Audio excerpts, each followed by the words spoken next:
This is the Authentic Change Podcast, and I am Mike Horne. Authenticity reflects what we want from each other and our organizations.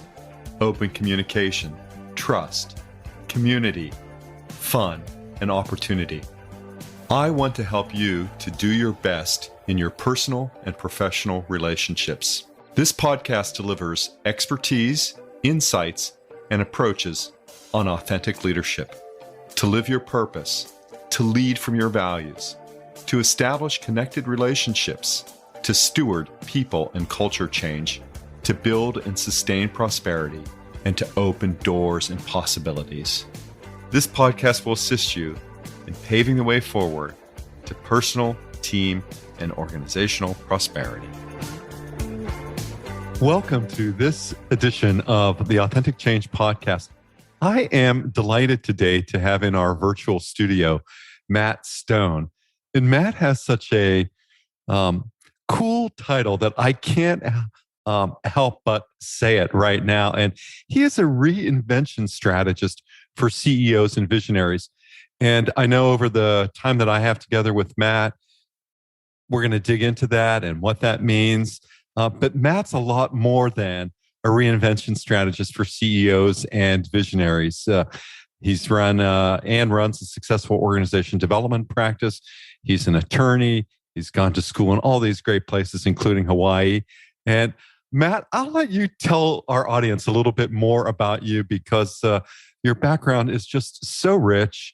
So Matt, welcome and tell us about yourself. Well, thank you, Mike. And I am just delighted to be on the program with you. And I love what you do. And we have so much synchronicity. I don't even know if that's a word. Synchronicity. That's what I knew there was a vowel. Talking Heads song. Yeah, right. It's just delightful to spend a few minutes with you talking about things that we're mutually passionate about. And I like to say I'm a recovering lawyer with an entrepreneurial streak. Always had that before law school and after. And I'm just really fortunate to have found my way. You know, I practiced family law for a while after I graduated, and nothing can compare. Divorces, custody battles. So it really, what I didn't know then that I learned and that I really know now more than ever is that when you work with people in a low trust situation, the fundamentals of trust are the same no matter what the context. The human fundamentals around why we trust someone or don't trust them and the communication dynamic around that. So it actually ended up being an incredible sandbox of learning that I can apply now to what I do today in leadership development, in reimagining new ways of communicating and connecting with people. Matt, that's so great. I mean, your day job is really the Chief Executive Officer of Behavioral OS. And I think I came to know you through maybe a successor firm or some prior evolution of behavioral OS through Temenos. But let's talk about behavioral OS and what's the framework? What's the purpose? What's the mission? Well, thanks for asking, Mike. Yeah, so I do lead the company. It's still legally Temenos Inc., but we go by, we do business as behavioral OS, and because we're in the behavior business, and if you want to change anything, it comes down. The levers of change are behaviors ultimately. And so I met a mentor it's been about a dozen years ago now, in Hawaii. And he was this, he was kind of a grandfatherly figure to me. And, I met through some mutual friends, and pretty soon he was helping me with some relationship stuff. And then I finally got out of my self-centeredness and asked him a few questions like, so what do you do? Tell me more about you. And, MIT. And well, long story short, he's kind of a legend in the organization development field. And his name was Irv Rubin, Dr. Irv Rubin. Yeah. I always, regardless of Irv's age, I always thought of him as grandfather. Yeah. He had that archetype in a way where he was so welcoming, so creative, and in many ways so driven as well to help others and to succeed. And what a wonderful mentor. Yeah, I thank you for that. And I couldn't agree more. And he was just so full of wisdom. And in meeting with him, at some point, he said, "Oh, you want to try out this tool that I created just for, it wasn't any particular business reason. It was just try this thing out."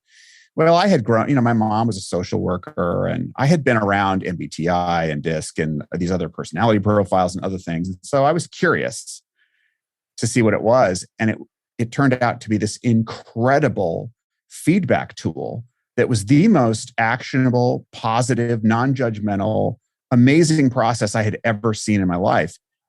It needed some work on the outside to bring it up to sort of, but the bones of it were so incredible. It was just brilliant. It was absolutely It was probably brilliant. a paper and pencil instrument. Was that right, or was it already electronically mediated? Yeah. Or?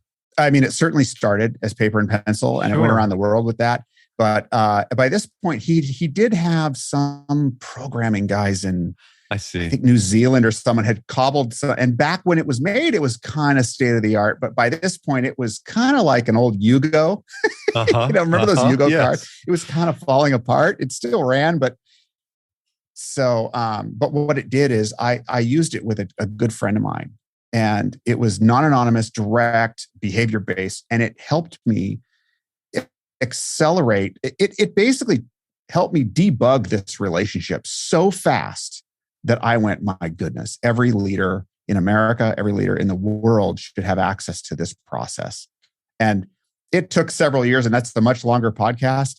But eventually I came around to agree. He asked me, would you like to maybe come on and help me commercialize this around the world? And I've been an entrepreneur before, so I know how painful and high risk that is. And eventually I came around to seeing the opportunity, and I've been at it ever since.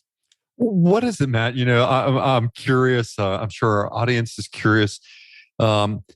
Is the instrument, I assume, that underlies the operating system? Or am I wrong about that?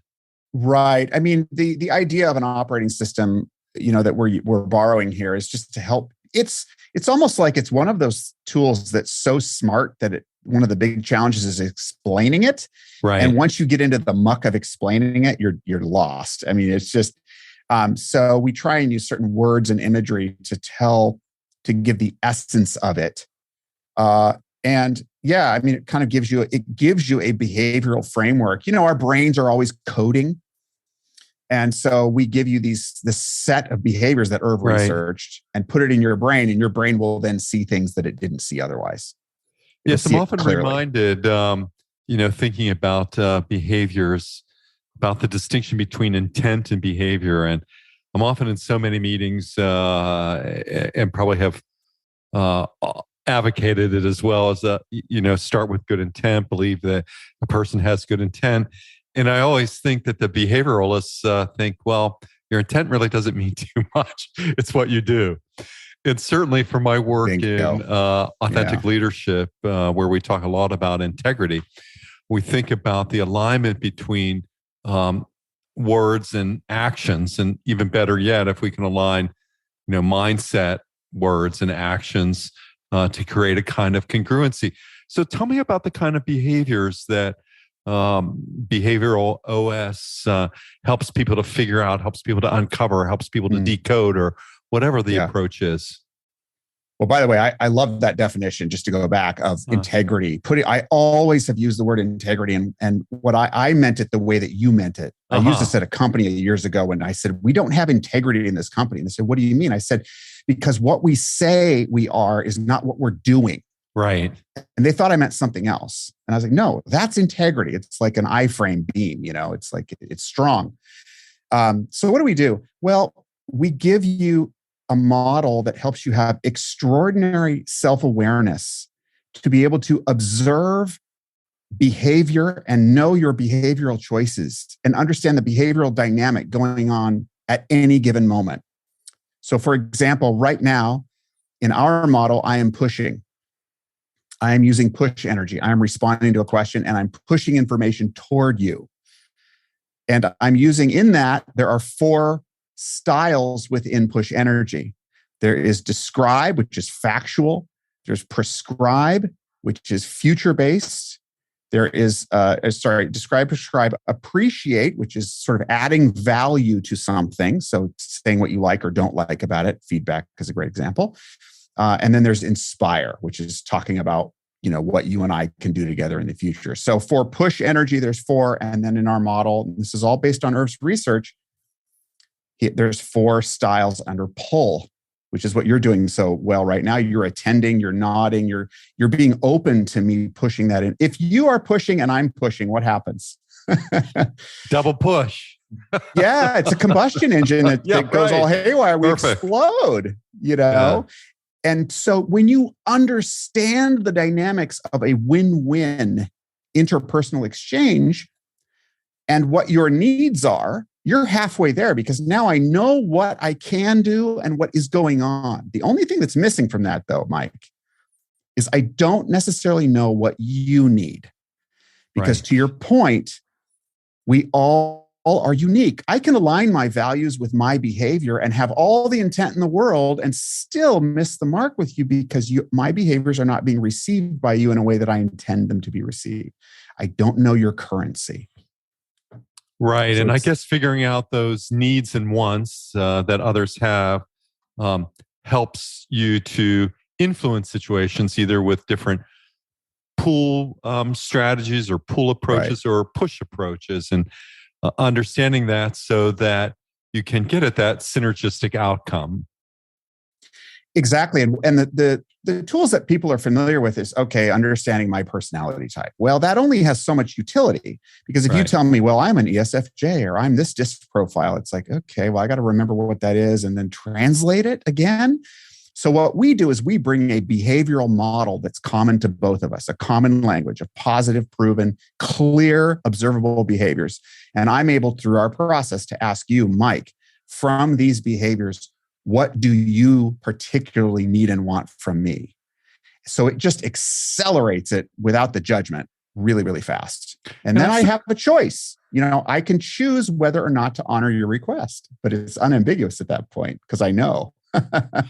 And I think about that in authentic leadership and in so many of the helping professions and in the areas where people do practice for help. We think about the need to hold on, to let go, but really to understand our values.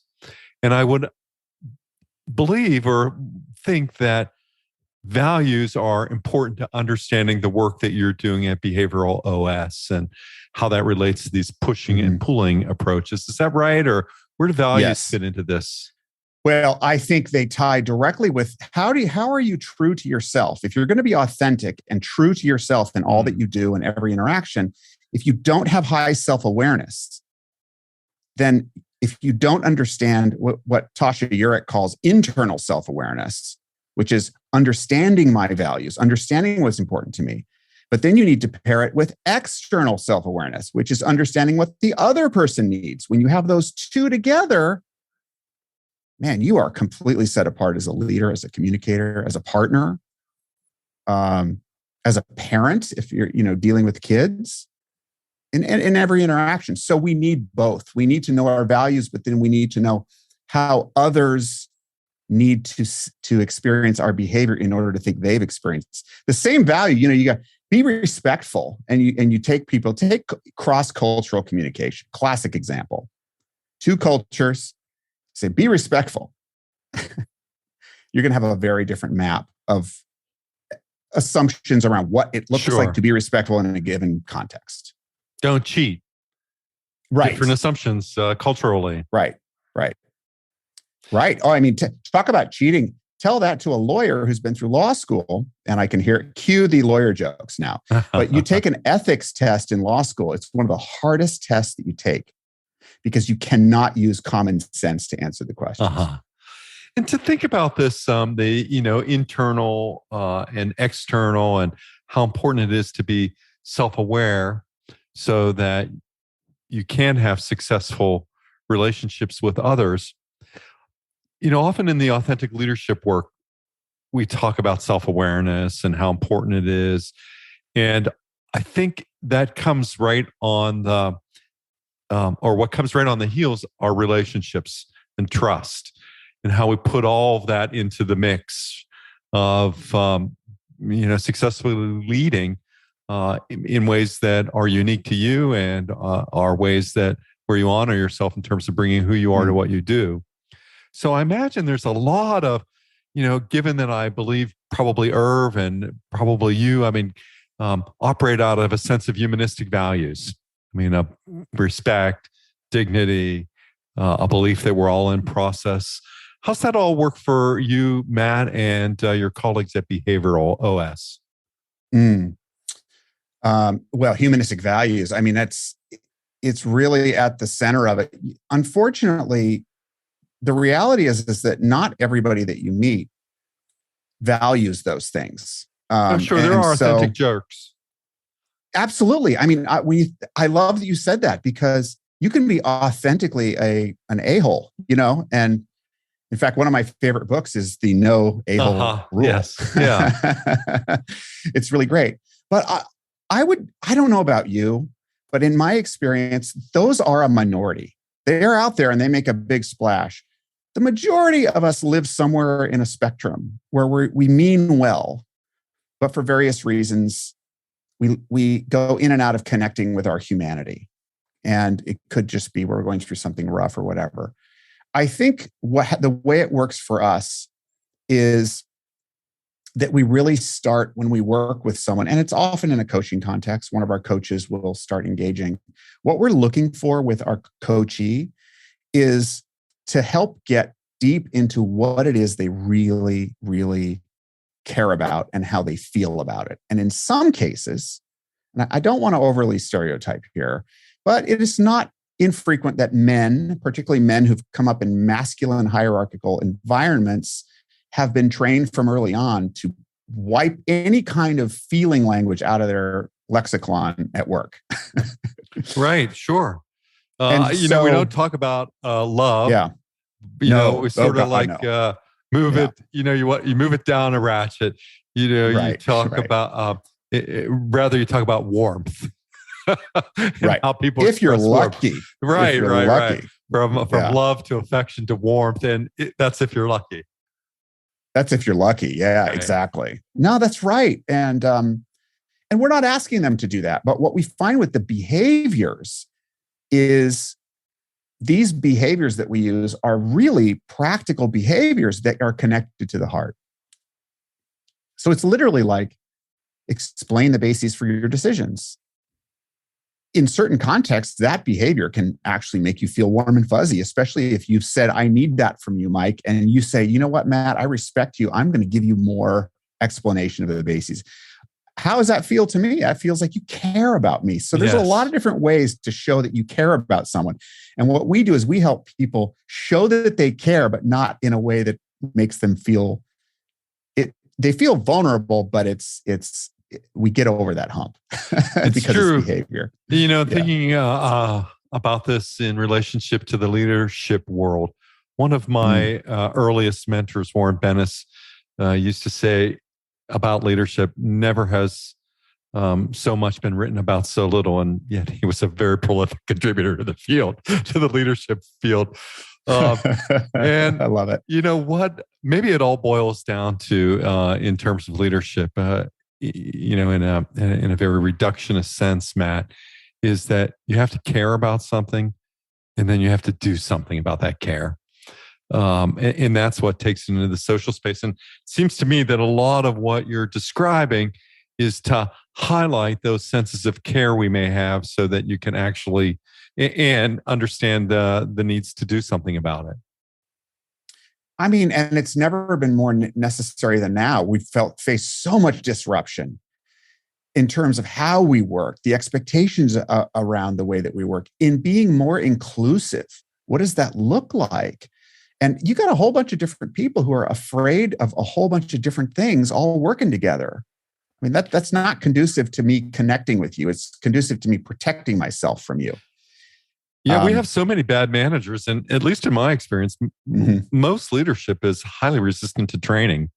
Leadership is, it's difficult to put somebody in a space for 2 hours or a few hours, or say, but yet Yeah. we try to make inroads, we make progress. But can you blame them when? I mean, I've thought about that a lot, and I think for a lot of people who are under so much pressure to produce, and then you're like, yeah, go do this thing for two. It's like I already can barely hang it on. I'm taking care of my kids who are not in school because of COVID. I'm running around like a chicken with my head cut off. I mean, let's face it, we're under more pressure than ever. So it's tough. And capitalism makes everything urgent. Yes. Everything. Yes. It's short term. It's produce. It's And I mean, not everything's wrong about that, right? I mean, benefit from these systems, but to think about, development in the areas in which we work, how you can help people close the gap between what they are doing and not doing today and the future can be very helpful. I mean, in terms of pace. Let's talk about that in terms of behavioral OS. I mean, what's the pace of how all of this works in terms of helping leaders and executives be more successful? Can they expect an overnight success? Yeah. Yes. Wonderful. That's the thing about it.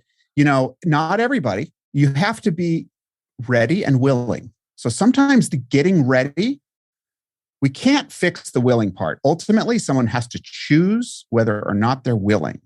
Right. But there are different legitimate reasons why you may not be ready to go there. You got to work through some other stuff. You got to get in a place that feels secure. I don't like the word safety, to be honest with you, because psychological safety, it's everywhere now. I mean, security in terms of our field.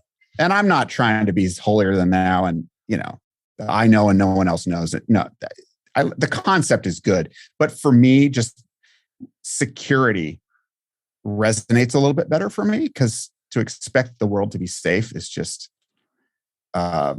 it's hard to, I mean, it's just, look, we have less sense of safety than ever in so many domains. Well, there are so many dimensions of safety. And when I present on that topic, I typically think about, 3 areas of safety. I think about physical safety, and I think about, teachers who are murdered, children who are murdered, people who go to nightclubs who are murdered, people who, work in depots murdered.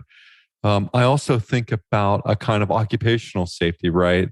I think about scientists working with carcinogens. I think about people working in fields picking lettuces. I think about, what comes from sort of desk work.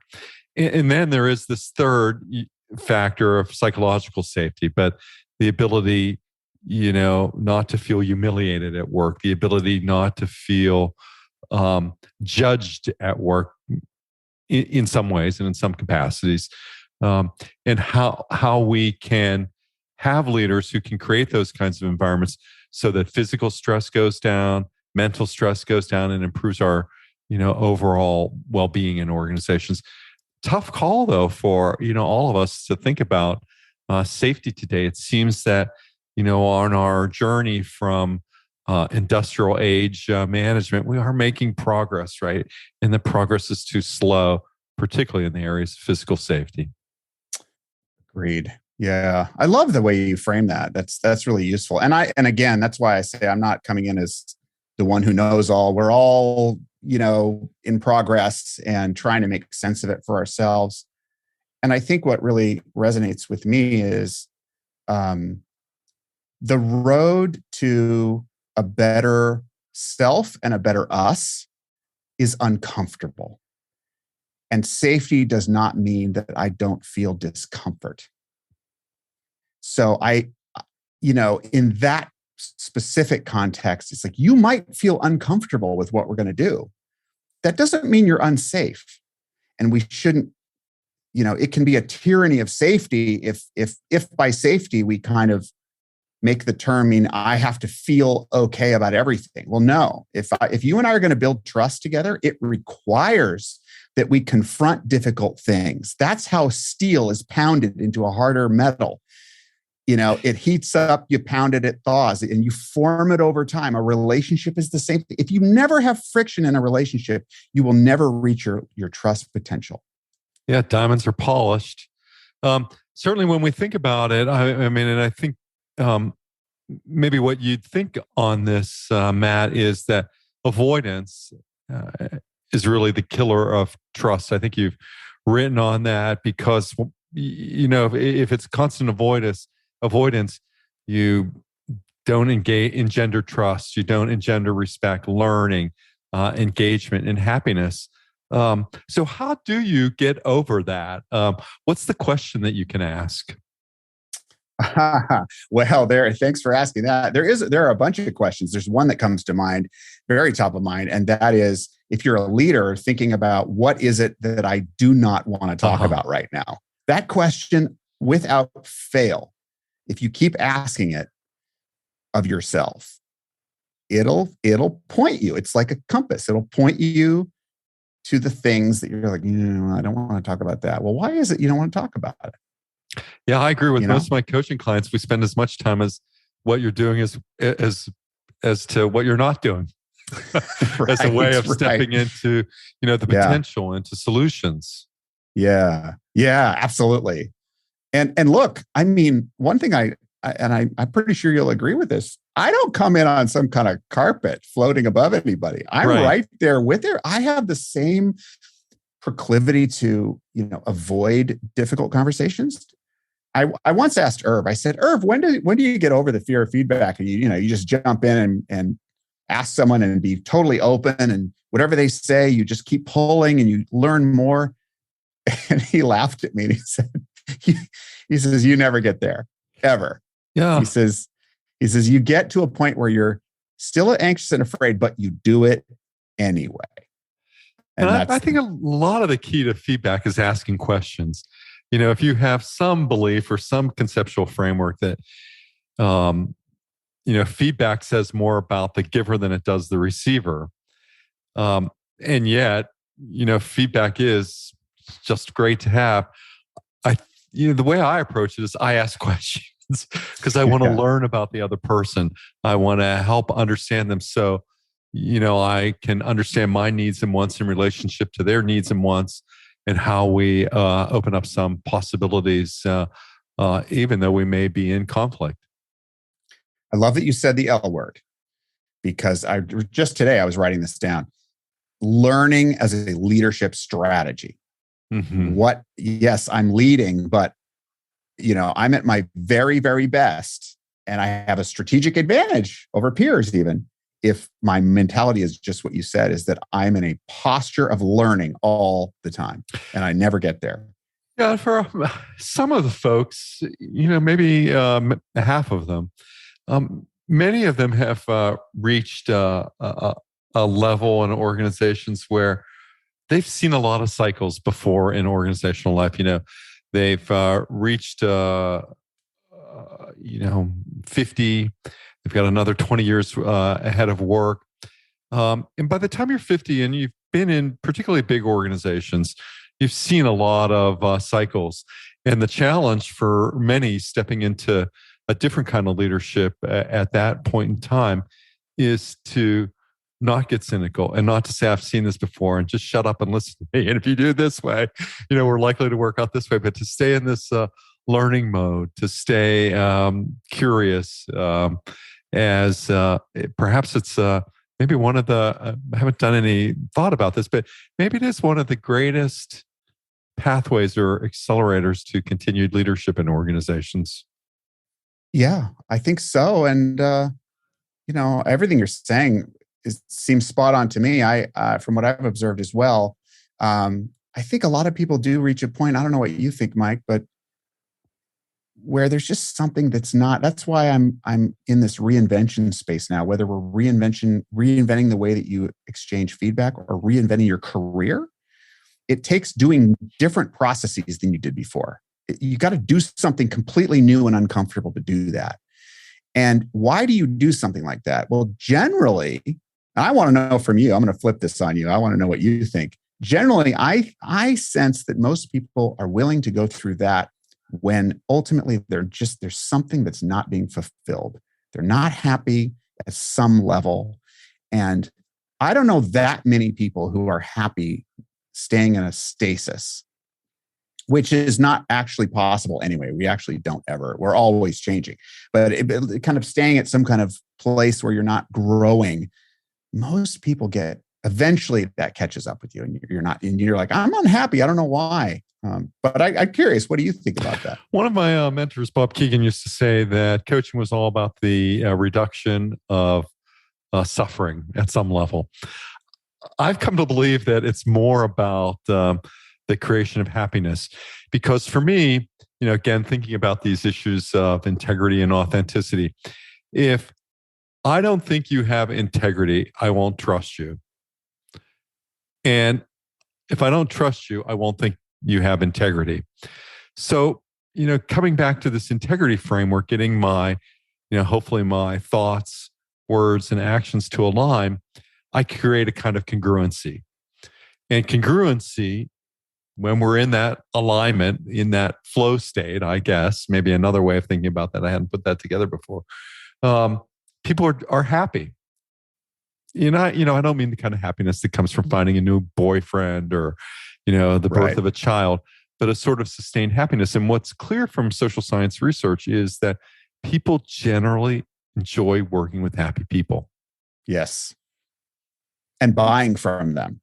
Right. And collaborating with them and partnering with them. And, absolutely. Such a great extension, Matt, that to think about that from an external perspective. Absolutely. Matt, we're working in so many similar topic areas around candor and feedback and dialogue and self-awareness, all with the possibilities of leadership development and really helping people to step into their potential to do that. If you had some, one or two pieces of advice for the listeners in our audience who are often folks who are in some sort of transition, or they're working on leading their organizations through a transition to a different state.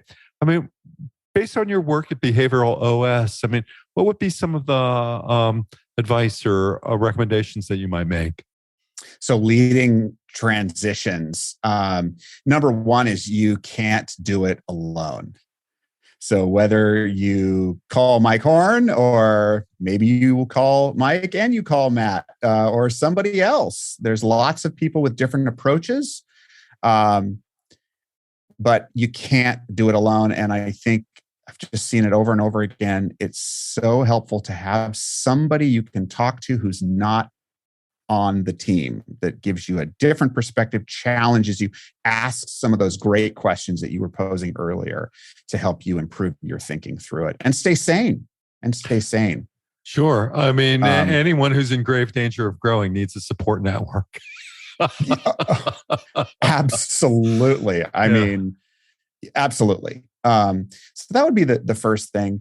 And the second thing would just be to say, it's okay. Allow yourself, you might have been you've reached a point where you're on top of your game. As you said, you've had a long career, you've been doing your thing for 30 years, you've got a PhD, or you're just really qualified in whatever way is important in your industry. You've done everything in the financial services business. You've got the title, the money, the status, all of those things that show you, that are the feedback that our society says you know what you're doing. And you probably do. You're probably extremely brilliant in that area. Change is about getting other people to do something different. Mm-hmm. And, I think it's why it's the hardest thing. No matter what industry you're in, no matter how, and you may have high EQ, and you may think, I have high EQ, so therefore I'm going to be good at this. It's just so complex. People are very unique and very complex. And so practicing what I like to say is radical humility. Uh-huh. That does not mean you don't have a big ego, but it means that you say, I still can learn, and I am going to build into my strategic plan an aggressive learning strategy that is listening to what the human beings human needs, not business needs, because those two are inextricably linked. And if you can dial into what those key stakeholders need from you as a human being to follow you, my God. Yeah. I mean, that's the infrastructure you need to get the feedback, to get the buy-in, to get the engagement through the tough times. All enterprise is human enterprise. I mean, there's Matt, it's really wonderful to understand the work that you're doing and helping people to reinvent through a behavioral understanding. And I'm sure that our audience could get in touch with you. I'm going to say this, I'm going to spell this out so that it's clear to everyone. BehavioralOS.com. So that's BEHAVIORALOS.